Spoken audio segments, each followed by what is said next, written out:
రాష్ట్ర అభివృద్ధి ఎలా అనిపిస్తుంది? 18 నెలల కొత్త ప్రభుత్వం, గతం చూసారా 5 ఏళ్ళు, మరి ఏది బాగుంది? ప్రస్తుతం పర్వాలేదండి, కొంచెం టైం పడుతుంది. ఎందుకంటే ఫైనాన్షియల్ చాలా అవసరం కదా. అది మెయిన్ ప్రాబ్లం వల్ల నిధులే. ఆ నిధులు టైం ఆ టైంలో కొంత డెవలప్మెంట్ కనిపిస్తుంది. వచ్చే 2 ఏళ్ళేగా అయింది, కొంత టైం పడుతుంది సార్. కొత్త సంవత్సరం రాబోతుంది, కొన్ని గంటల వ్యవధే ఉంది. మరి వచ్చే ఈ 2026 ఈ అభివృద్ధి పనులు ఎలా ఉంటాయి? అభివృద్ధి పనులు మంచిగానే ఆశిద్దాం సార్. ఆయనకి అనుభవం ఉంది కాబట్టి ఆ అనుభవం కూటమి ప్రభుత్వం కూడా సెంట్రల్ ఎయిడ్ కూడా వచ్చే ఆస్కారం ఉంది. అందువల్ల మనకు మంచి అభివృద్ధి జరుగుతుందని ఆశిద్దాం. పార్లమెంట్ సెషన్లోనే చట్టభద్రత వస్తుందా మన అమరావతికి? ఏదైతే ఒకే చోట ఉండేది కొంచెం అది లీగల్ విషయం సార్. అది కొంచెం బియాండ్ అవర్ పాయింట్. అది ఎలా ఉండబోతుంది సార్? అంటే ఒక పక్క విశాఖపట్నంతో పాటు విజయవాడ అభివృద్ధి కూడా, అభివృద్ధి డెఫినెట్గా ఉంటుందండి. అది ఏంటంటే కొంచెం స్లోగా జరుగుతుంది. అంటే ఎకానమీ కూడా చూసుకోవాలి కదా, చూసుకుంటే డెఫినెట్గా అవుతుంది అన్ని విషయాల్లో కూడా, బట్ స్లో. అది జిల్లాల మార్పుతో పాటు ఏదైతే మొన్న అన్నమయ్య జిల్లా, ఈ రాయచోటి, ఇవన్నీ కూడా, మదనపల్లి, ఇవన్నీ కూడా అటు ఇటు చేసిన పాపం ఒక మంత్రి గారు కూడా కన్నీళ్ళు పెట్టుకోవడం జరిగింది. ఏం జరుగుతుంది? ఎందుకు జిల్లాలు కుదిస్తున్నారు? మళ్ళీ అంటే పరిపాలన సౌలభ్యం కోసం కొంత చేస్తారండి. కొన్ని అబ్జెక్షన్స్ అవి వస్తూ ఉంటాయి. వచ్చినప్పుడు కొన్ని మన రివ్యూ చేయాలిగా. ఆ రివ్యూలో భాగంగా జరుగుతూ ఉంటుంది. మంత్రులు కూడా ప్రతిపాదనలు ఇచ్చారు గ్రేటర్ విజయవాడ కోసం. ఇటు గన్నవరము, ఇటు నూజివీడు కూడా కలుపుతామంటున్నారు. ఇటు పక్క చూసుకున్నా కానీ మరి పెనమలూరు వరకు అంటున్నారు కదా సార్, ఎలా ఉంటుంది? అంటే గ్రేటర్ విజయవాడ అవసరమేనండి. ఎందుకంటే అది చుట్టుపక్కల అన్ని కలిపితే కనుక కొంచెం అవకాశం ఎక్కువ వస్తాయి. సెంట్రల్ నిధులు ఎక్కువ వస్తాయి, అవకాశం ఎక్కువ ఉంటుంది. అది కూడా అవసరమే. గన్నవరం అంటే మనకి ఎయిర్పోర్ట్ ఎలాగో వర్కౌట్ అవుతుంది కాబట్టి. ఇప్పుడు హైదరాబాద్ కూడా అక్కడ కాంగ్రెస్ గవర్నమెంట్ ఇంకా ఎక్స్టెన్షన్ చేద్దామని చూస్తుంది మహానగరం కింద. అలాగే ఇప్పుడు మనకి ఏపీలో మనకు బేస్ ఇదే కదా విజయవాడ. ఆ చుట్టుపక్కల అవి కూడా డెవలప్ అవుతాయి. పిల్లలకు ఉపాధి అవకాశాలు వచ్చే ఆస్కారం ఉంటుంది, కంపెనీస్ వచ్చే ఆస్కారం ఉంటుంది. అది కొంచెం శుభపరిణామం. విశాఖపట్నం ఋషికొండ ప్యాలెస్ కూడా ఒక ఆదాయ వనరుగా మారుద్దాం అనుకుంటున్నారు సార్. గత వారం రోజులు చర్చలు జరుగుతున్నాయి. ఏదైనా ప్రైవేట్ సంస్థకి ఇస్తే బాగుంటుందా, గవర్నమెంట్ ఏదైనా పెడితే బాగుంటుందా? అంటే అది వాళ్ళు గవర్నమెంట్కి ఇవ్వటం అంటే అవకాశం ఉంటే గవర్నమెంట్ ఆఫీసులు పెడతారండి. కొన్ని ఆఫీసులు పాత బిల్డింగుల్లో ఉన్నాయి, అవి మార్చాల్సిన చూసుకుని ఏవి అవసరమో ప్రజలకు అందుబాటులో ఉండాలి. అవి మన ఆదాయం రావాలంటే ప్రైవేట్కి ఇవ్వాలి, అది కూడా చూసుకోవాలి.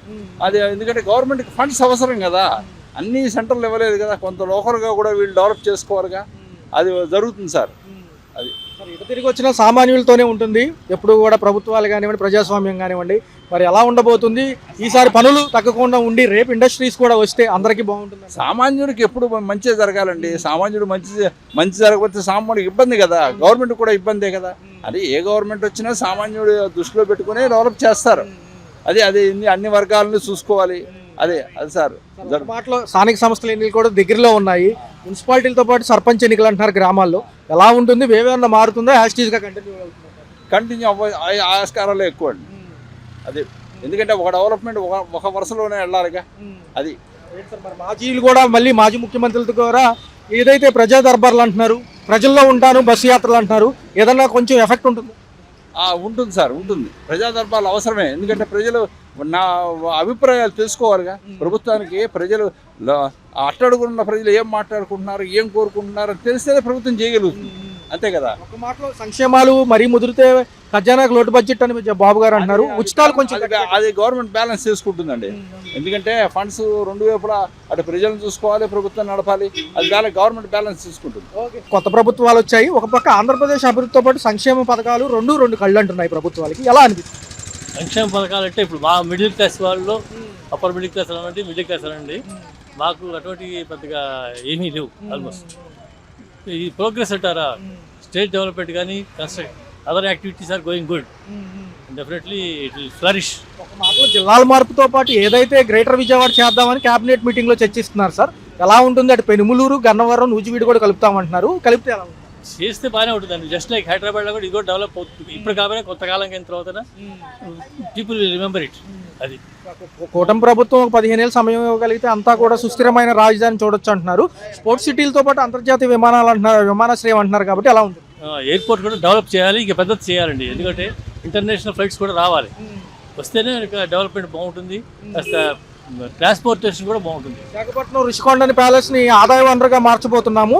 అది ప్రైవేట్ కానివ్వండి, ప్రభుత్వం కానివ్వండి, డెసిషన్ తీసుకుంటుంది ఏ రంగానికి ఇవ్వాలనేది అంటున్నారు. అది ప్రభుత్వం తీసుకోవాల్సిన డెసిషన్, మనం చెప్పవలసిన విషయం కాదు కదా. అది అడ్మినిస్ట్రేటివ్ పర్పస్ అంతా గవర్నమెంట్ ఏది లాభదాయకంగా ఉంటే అది చేయాలి. ఎటు చూసుకున్న సామాన్యుల పరిస్థితి ఎలా ఉంది సార్? పనులు దొరుకుతున్నాయా, పర్లేదా?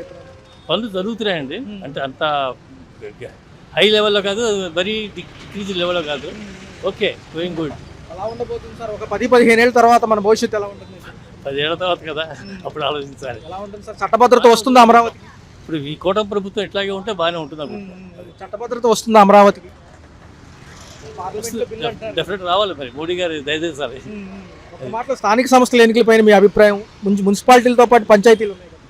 పంచాయతీలు ఇప్పుడు మనకి విజయవాడ కదండి, I'm resident of Vijayawada for బాగుంది. సో ఈ విలేజెస్ గురించి, ఎలక్షన్స్ గురించి మనం చెప్పలేము. వీడికి అలాగే ఏ ప్రభుత్వం అంటే ఆ ప్రభుత్వానికి జనరల్గా వస్తూనే ఉంటాయి. ఇది 1 or 2 తక్కువ కదా, పర్సంటేజ్ తక్కువ. అది ఒక మాటలో ఎలా ఉంటుంది సార్ 2029 ఇదే హవా కొనసాగితే ఎలా ఉంటుంది? ఎందుకంటే మాజీ ముఖ్యమంత్రి గారు కూడా ప్రజల్లో ఉంటారంటున్నారు. ఉన్నా కూడా ఎవరి ప్రభుత్వం వాళ్ళు నడిపించినప్పుడు మేము బాగా చేసామని చెప్పి అంటారు. అలాగే ప్రజలు చెప్పవలసింది ఏంటి అంటే, డెసిషన్ తీసుకోవాల్సింది ఏ ప్రభుత్వం వల్ల మనం లబ్ధి పొందుతున్నాము, ఏ ప్రభుత్వం వల్ల మనకి స్టేట్ డెవలప్మెంట్ అవుతుంది అన్నది మనం చెప్పగలగాలి.